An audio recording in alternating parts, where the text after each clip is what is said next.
Our next speaker is a special guest. His name is Dr. George Okana. He is an anthropologist, archaeologist, and curator, and he is currently a visiting professor at TellabrAsian University, and he is internationally known as the man who created the TellabrAsian National Museum.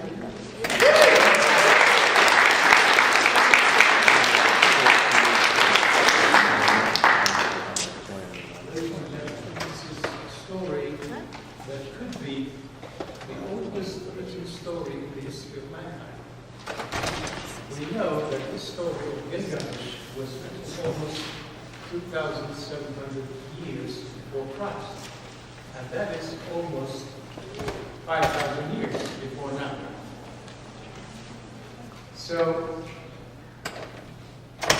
okay.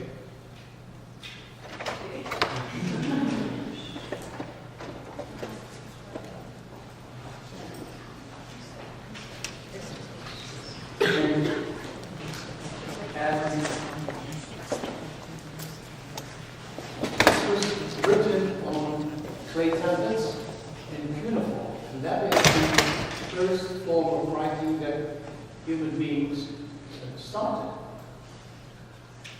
This was started in the city of Huarca in these ancient Mesopotamia. And these clay tablets were always copied from time to time. The best copy that we have is from the capital Nineveh. It was around 700 years BC. Now the story goes like this. Gilgamesh was a real king of the city of Huarca, and his 2/3 were divine because his mother was a deity, was a goddess, and his father was a king. So his 2/3 were divine. And he was a very strong man, very clever, at the same time very brutal. In the city of Huarca. He never left a young man to his father and mother. He took him to his arms. He never left a young woman to marry a young man. He took the bride himself before the husband. Because of his brutality, the people of Huarca started praying for the gods. An is the supreme God, to help them to do something for this brutal king. So An decides that to send a rival to him, a creature strong like him, a man strong like him, to stop him from doing all these things to these people of Huarca. He creates Enkidu, and he puts him in the field with the animals. Enkidu started living with the animals, eating with them, drinking water with them, and finally Enkidu started looking at the traps that the trapper was putting for the animals. He was just destroying all the traps.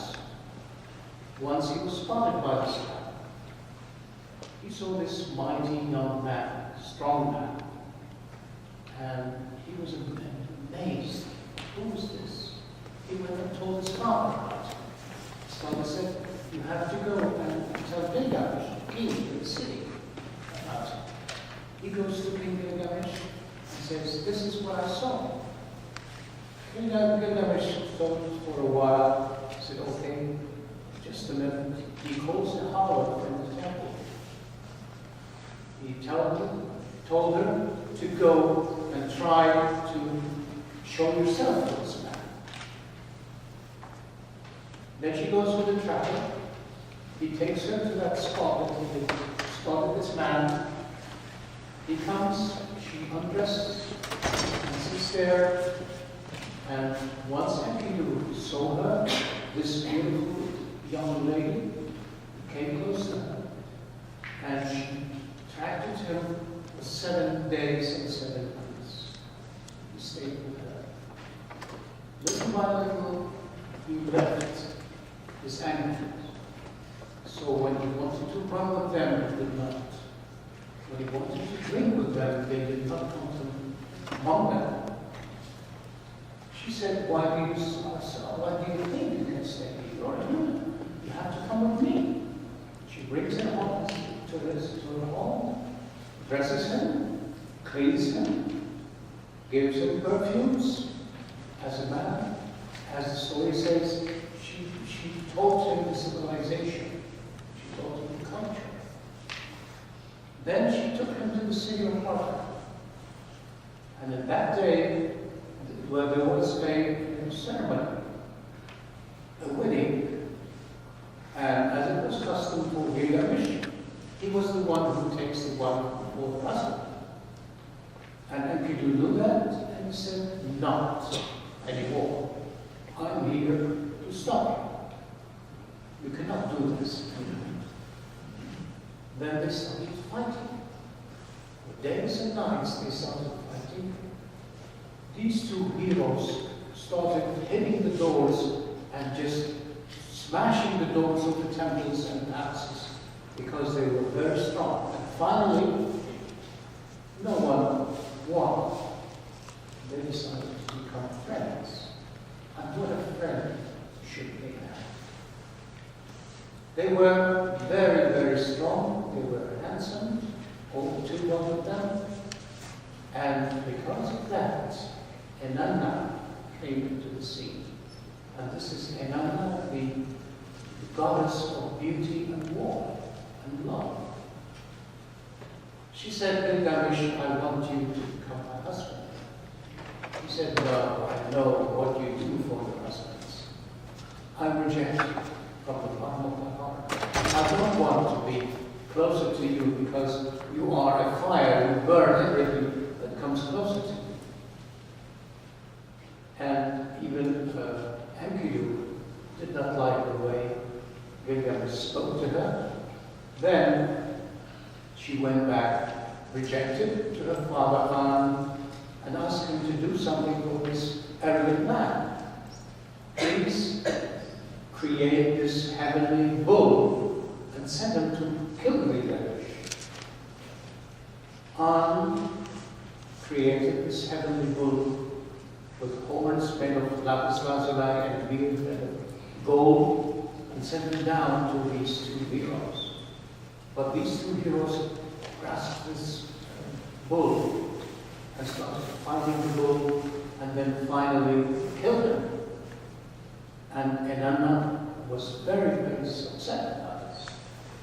And what Enkidu did, he cut one of the legs of that bull and threw it in the face of Inanna and said, this is what you want.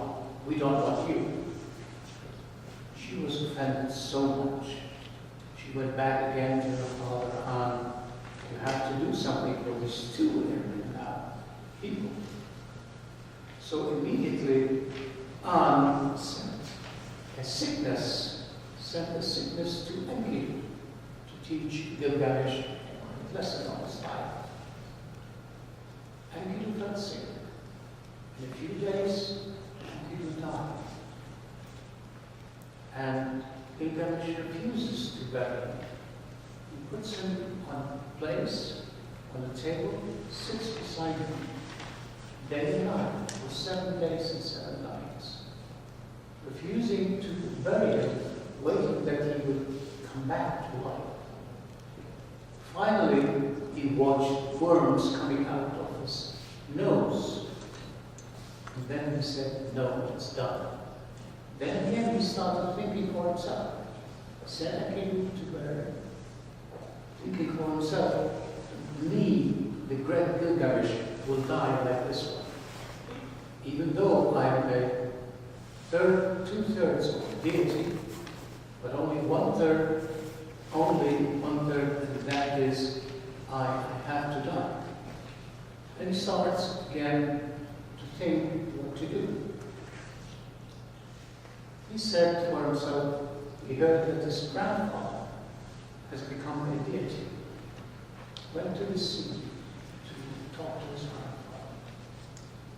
His grandfather said, you cannot do what I did.